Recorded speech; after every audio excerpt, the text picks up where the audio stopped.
Animal shelters around the country are facing a big problem. More animals are being surrendered or taken in than are being adopted. And as you can imagine, that's causing a lot of hardships. Our Phil Luciano has more. U.S. animal shelters are getting more and more crowded. Nearly 1 million more pets are crowding shelters compared to 3 years ago. Over the past 12 months, 1 in 6 dog owners gave up a dog. Why? Almost a third of those owners cited an inability to afford dog food or animal care. 1/4 of those surrendered dogs went to a shelter or rescue. Dog adoptions over the last 4 years lagged behind 2018 and 2019. In 2023, 6.5 million animals entered shelters and rescues. 4.8 million dogs and cats were adopted. 359,000 dogs were euthanized. 330,000 cats were euthanized.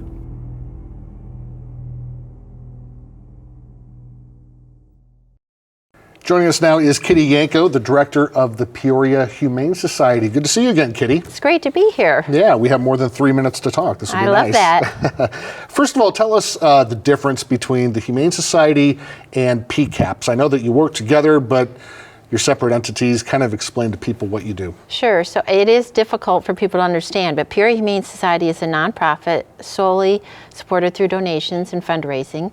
Been around in this area for over 80 years and doing great and thriving, but they're not part of the city or the county, although we partner with them. Peoria County currently runs the animal shelter, or PCAPS, in Peoria, and went from PAWS back in the day when it was Peoria Animal Welfare Shelter and the city was involved, and now it's PCAPS, which is Peoria County Animal Protection Services. Okay. So they're, county funded and, all that, so. Gotcha.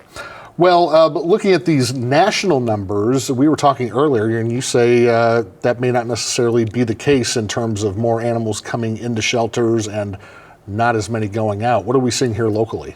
So locally, if you want to say the numbers are up, they are up a little bit from last year, but I have to go back more than 30 years. So when I started in 1992, the Peoria shelter was getting 8,500 animals in annually.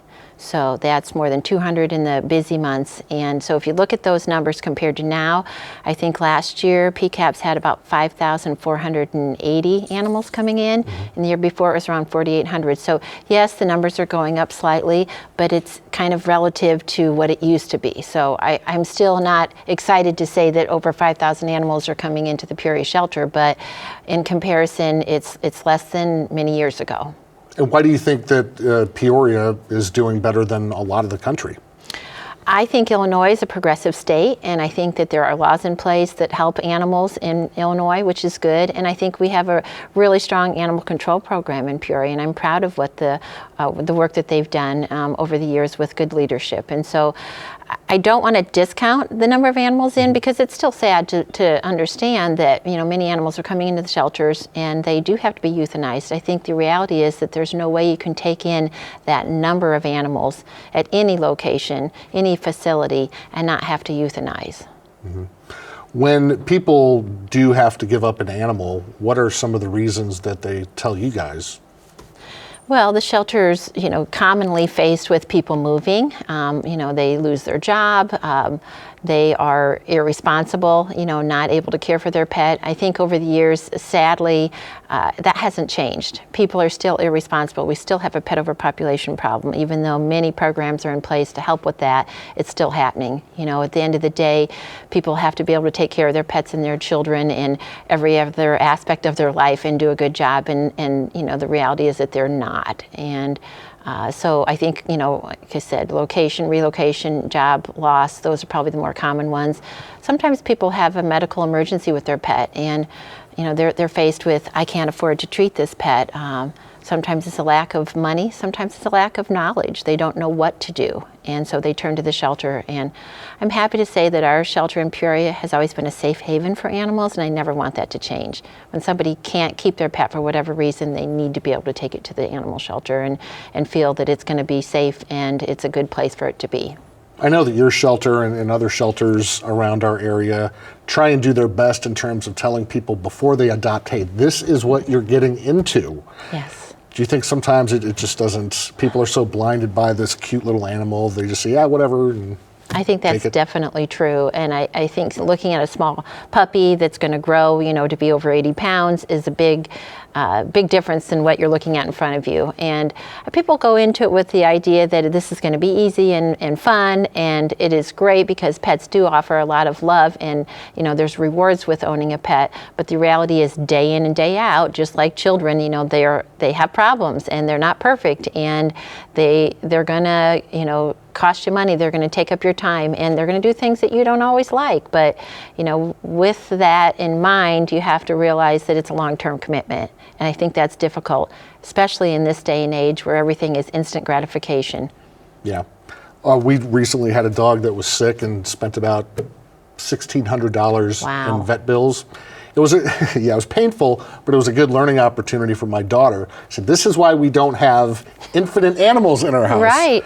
Because when they get sick and they grow and they eat more than they did when they were a puppy and they cost you more Yes. money, you have to stick with it Right. if you can. It's a commitment, and we tell people prepare for 10 to 15 years with a pet. And a lot of times people have their pets in their home longer than their children, depending on the age of the animal when you get it. And so it's a big commitment, and you just have to be prepared.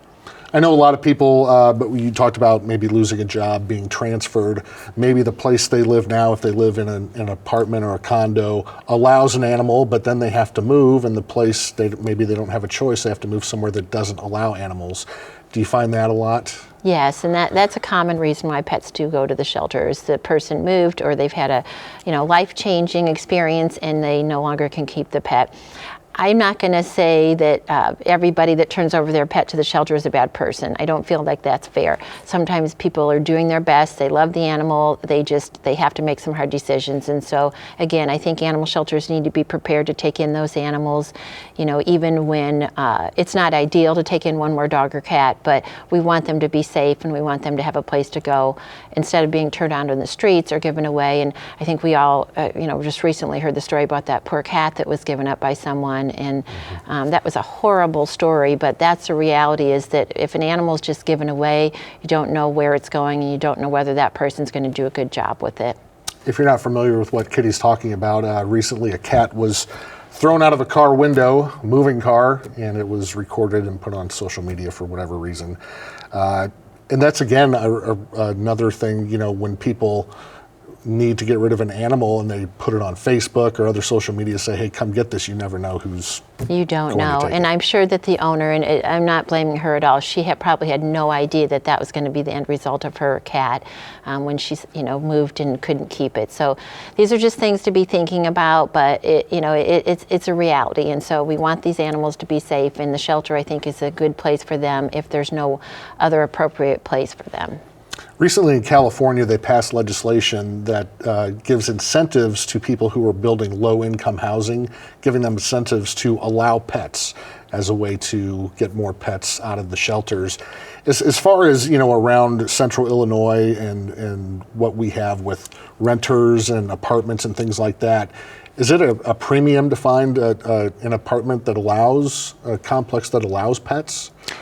I'm not exactly familiar with what all the leasing requirements are, but I do know that more and more places are allowing pets. It's more common. Emotional support animals are kind of a thing now, and people see the value of having a pet. And I do believe that a lot of landlords are now allowing them. And of course, there's usually a deposit, and there's some additional cost with that. But it's nice to see that there's more options for people when they do want to take a pet with them. Mm-hmm. We talked a little bit ago about the expense of having an animal.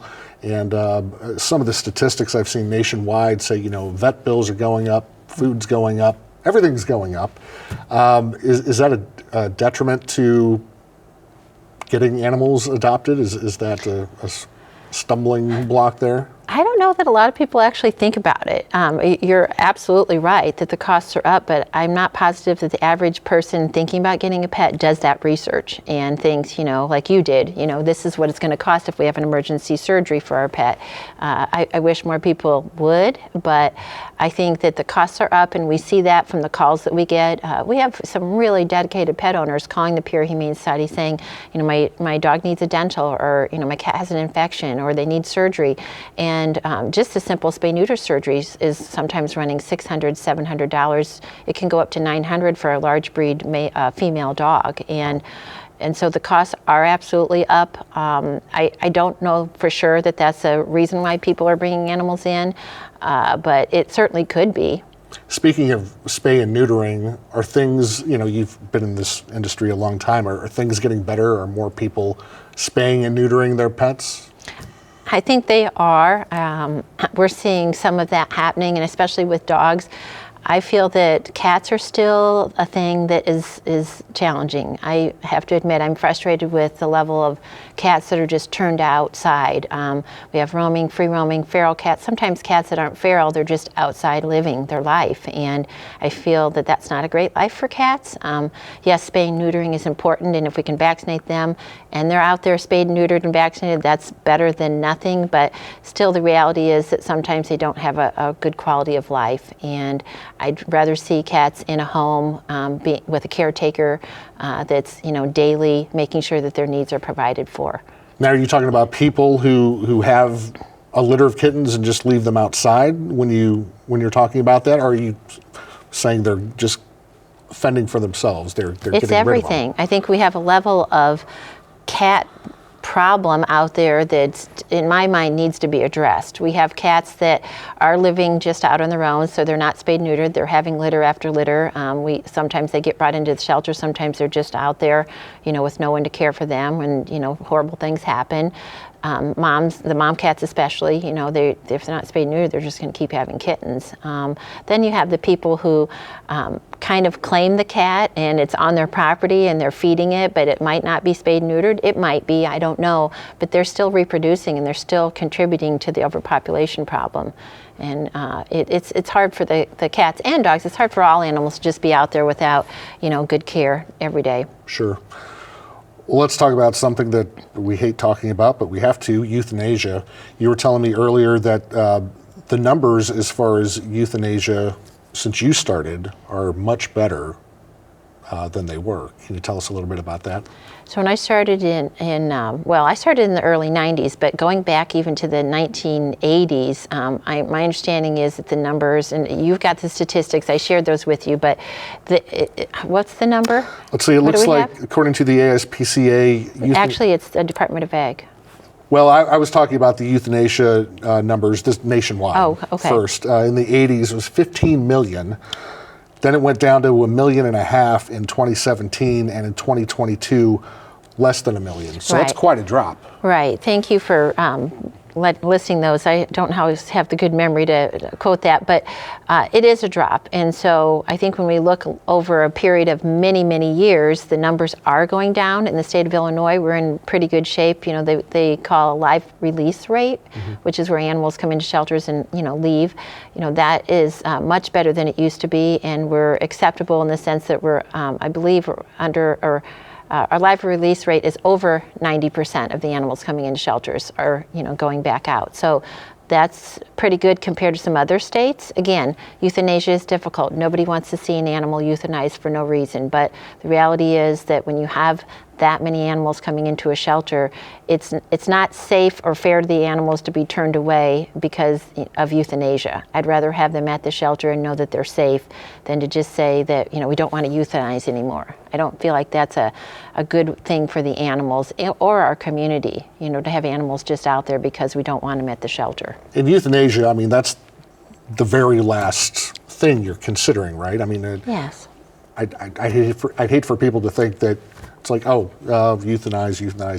It's a lot of thought that gets put into it, and something that you don't want to do. Absolutely. The shelter, the workers at the animal shelter in Peoria, and I feel like across the country, they love animals. They are there to help, and they don't want to euthanize. They're doing everything they can to keep the animals in the home if it's possible. If there's another place the animal can go before it goes to the shelter, that's rehoming an animal is always great. We want that.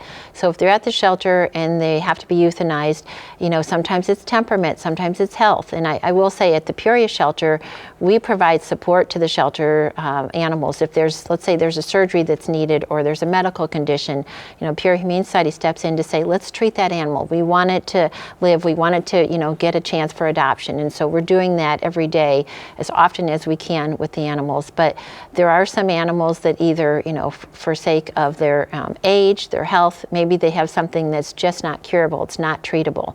Those animals deserve to have a humane death and not suffer. You've got animals that are maybe under-socialized, or they haven't been in a home where they learn to trust people. Sometimes those animals, can be rehabilitated. They can go into another, like a foster home, and they can be shown how to love people, but sometimes they can't. And so it's a safety issue. We don't want animals out in the community that are going to hurt someone. So there are times when that tough decision has to be made for that reason as well. And looking at these numbers, we were talking before the interview, when you look at the intake numbers for dogs and cats, the euthanasia percentage, you also mentioned animals that are transferred in. Some shelters take in animals from other states, so that kind of skews the numbers a little bit. Could you talk a little bit more about that? Yes, I think, to my knowledge, there were more than 20,000 animals transferred in recent years. I think those are some of the statistics that we looked at earlier, but that's a large number of animals. So when you think about them going to a, whether it's a foster-based program or an animal shelter or a humane society, whatever it is, they're taking up a space. And so if they're coming from another state, and we have animals right here in our community, we have animals here in the city of Peoria, in the county of Peoria, that need to have a place to go. And so as those animals get brought from another state, it's just crowding the shelters. And again, this isn't going to sound wonderful because I don't want to say those animals don't deserve a place to be, but it's tough for me when I look around our local community and I see the great need for animals that are neglected or abused or out on the streets.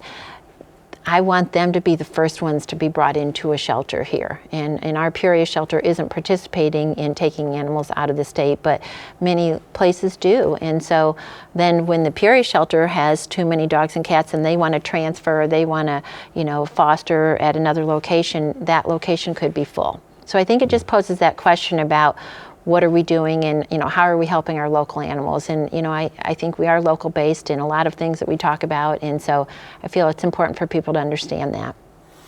Well, we must be doing something right locally if other places are sending their animals here, I guess. Right. That's one way of looking at it. That's true. Tell us a little bit about the types of animals that you see being adopted. There was always, I don't know if this is a stereotype or if it's real, like people don't want larger dogs. People don't want black dogs or black cats for whatever reason. Do you see things like that? Do you see trends of animals that you maybe have a hard time finding a home? I think some of those things could be a little bit true, but I feel like it's a topic that comes up around Halloween. People say, don't adopt out black cats, or there's some stereotypes out there that aren't necessarily true for our area.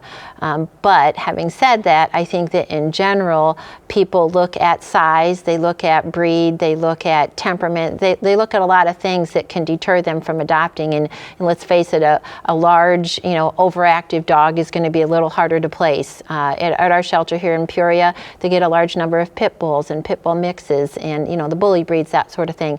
Nothing wrong with those dogs. There's just many of them, and not everybody wants to adopt a dog of that breed. And again, we've tried to work hard at saying pit bulls are great dogs, and our Peoria shelter adopts many of them, and they're not always aggressive, but there is that stereotype out there. And when you look around and you see mostly a certain breed of a dog, whatever that is, it kind of can get it's a novel thing, and people are like, oh, that's all they've got. But I want to say the Peoria shelter has a large variety of dogs. They really do. And I'm happy with the selection that they provide. But the reality is that we have many pit bulls reproducing. We have, those are the dogs that live in the neighborhoods that generally aren't spaying and neutering. So anytime you have more of a certain breed, there's going to be a surplus at the shelter.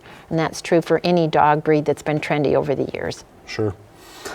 What else haven't we talked about that you would like folks to know about the Humane Society and PCAPS and what's going on with animals and adoptions in our area? I think it's important for people to realize that the organizations here locally and across the country are doing the best they can to take in a large number of animals. And so, this term of, kill, no kill, that gets thrown around a lot. And I think sometimes those words can be inflammatory and hurtful for places that are open door, open admission facilities like our Peoria shelter. So anytime you're taking in everything and you're not turning anything away, your numbers are always going to be higher. And so if you have limited admission, you're basically saying, if we're full right now, we're not taking any more in. So the reality is, where are those animals going to go? They're going to go out on the street, they're going to maybe be given away and have something terrible happen. Maybe they're going to get into a good home, but maybe they're going to just end up, going to an animal shelter that says, yes, we'll take them. And then those numbers go up. So the reality is the intake numbers are up, euthanasia is also up. It just has to be. Even like our Peoria shelter, they're doing a great job of adopting. They have, many programs where they do transfer to other facilities, but the reality is you can only do that so much when you have, over 5,000 animals coming in every year, or 8,000 or whatever the numbers would be for your facility. And so I want people to understand that, it's a complicated issue and there's much to think about. But as a community, if we all take steps to work together, I feel like we can solve those problems to a degree. Again, I think there's always going to be too many animals. We have people that are just still going to be irresponsible. We have people that are going to give their animals up. We have people that aren't going to spay and neuter. So those issues aren't going to go away, but we're doing a better job than we did, 30 years ago. And so I feel hopeful that we just need to keep moving in that direction.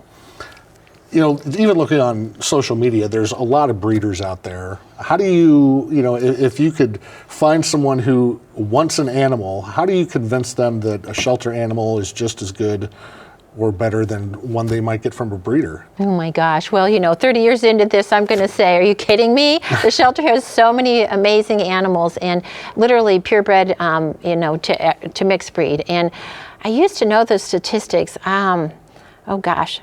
I think we used to be able to claim more than 30% of the animals were purebred when it came to dogs. Now cats, that number's lower, but you can literally see everything at a shelter. Or sometimes there's a rescue or foster-based program. Check those out first. There are some good reputable breeders out there. There are people who have a litter once every 2 or 3 years. They place animals in responsible homes. There's steps that they take to make sure the animals are fine. So not all breeders are bad, but when you have the backyard breeders and these stores that are just literally sourcing their animals from puppy mills, that's a really horrific, cruel situation. And so you just don't always know where that animal's coming from, what its background is, and you're basically supporting these parent dogs to just be out there reproducing with very little vet care and that sort of thing. So to answer your question, what could I say? Shelters have amazing animals, and all you have to do is step inside the door of the Peoria shelter or any shelter, look into the faces of the animals and see the good that they have. And they want to be loved like all the other animals. And I just, my heart's in this, of course, all these years later, but animal shelters are the first place that you look, and just find that dog or cat that's perfect for you. I'm promising that will happen if you just get in there and you meet them and you know what they're up against. And know what you're going to be up against. Again, you said right. Figure the animal's going to live 16, 18 years and do the finances and all that stuff before you make that big commitment. All right, Kitty Yanko with the Peoria Humane Society, thanks for coming in. Thanks for having me. Appreciate it. Yep. And our Phil Luciano joins us now, and boy, we've both got kids. We know what kind of a responsibility that is, but having a pet is just as big of a responsibility. But you're doing more than your share of helping out with these pets. I've had pets, I don't have any now, but you've got like a zoo, right? I've got 4 shelter pets, yeah, so. And a fish? Depending on when is this airing. I hope they're still alive. Is it one of those carnival fish? I'll tell Throw you the what. ping pong ball in? And Yeah, that's a whole nother story. But anyway, what do we got coming up on You Got to See This? well, you've got a story that's really interesting. I didn't know anything about this till you brought this into our whole into our whole knowledge. Yeah, very unique museum, one of a kind in the state of Illinois, and it's right here in central Illinois. We'll take you there. And also, we will tell the story. It's Memorial Day weekend coming up. And this is a tale about an heroic soldier and what he did.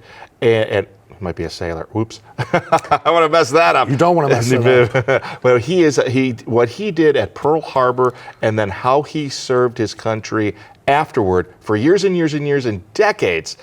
Tremendous story. You probably have never heard it.